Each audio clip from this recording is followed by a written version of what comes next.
బోరబండలో బాలుడు అలీ అహ్మద్ ఖాన్ బీభత్సం సృష్టించాడు. కార్మిక్ నగర్ లో కారు నడిపిన అహ్మద్ ఎదురుగా వచ్చిన వాహనాలను ఢీకొట్టాడు. 7 వాహనాలను ఢీకొట్టాడు. బైక్ పై వెళ్తున్న అన్నదమ్ములను వెనక నుంచి ఢీకొట్టాడు. వీరిలో ఒకరు మృతి చెందగా మరొకరి పరిస్థితి విషమంగా ఉంది.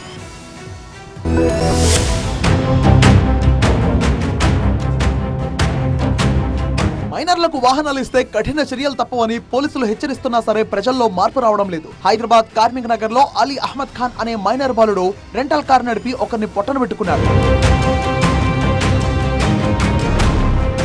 నవాజ్ ఖాన్ అనే వ్యక్తి రెంటల్ కారును తీసుకున్నాడు. ఆ కారును అలీ అహ్మద్ నడిపాడు. ఎదురుగా వచ్చిన ద్విచక్ర వాహనాలతో పాటు ముందు వెళ్తున్న వాహనాలను కూడా కారుతో ఢీకొట్టాడు. మొత్తం 7 బైకులను ఢీకొట్టాడు. కార్ ర్యాష్ గా వస్తుందని గమనించిన బైకర్ రోడ్డు చివరకు వచ్చాడు. అయినా ఆ బైక్ ను అహ్మద్ ఢీకొట్టాడు. రాజ్ కుమార్, ప్రభాకర్ కారు కింద ఇరుక్కుపోయారు. స్థానికులు వారిని బయటకు తీసి ఆసుపత్రికి తరలించారు. పక్కటెముకలు విరిగిపోవడంతో రాజ్ కుమార్ మృతి చెందారు. ప్రభాకర్ పరిస్థితి విషమంగా ఉంది.